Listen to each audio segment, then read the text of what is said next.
4 giovani idee di business per riattivare la voglia di fare impresa nella Marca Trevigiana. Si chiamano Secure Cube, Illa, That's the Trend e Spiccato e sono le 4 start-up vincitrici del bando per l'incubazione di impresa Restart 2013, promosso da Fondazione La Fornace dell'Innovazione di Asolo con il contributo di Confartigianato Marca Trevigiana e della Camera di Commercio di Treviso. Le giovani Fab Four l'hanno spuntata tra una quindicina di concorrenti, aggiudicandosi un premio finale davvero generoso che permetterà loro di concretizzare e sviluppare la loro idea, un voucher da 15.000 euro ciascuno da utilizzare nei prossimi 3 anni. 4 belle idee di startup con dentro e dietro giovani convinti che siamo convinti noi come associazione e lo sarà anche la Camera di Commercio che vanno nel segno del dare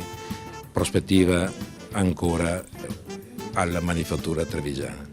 E per una presenza sempre più capillare nel territorio, Fornace dell'Innovazione ha in serbo un importante obiettivo di espansione nel 2014. Spazio Hub di Asolo,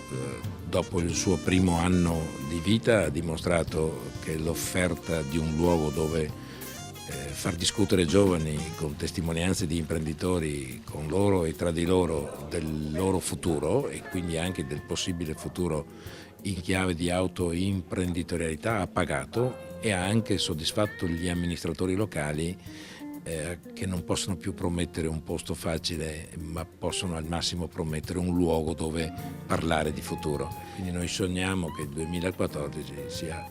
l'anno di una rete vera e effettiva tra 3 momenti, 3 spazi hub, 3 luoghi di incontro,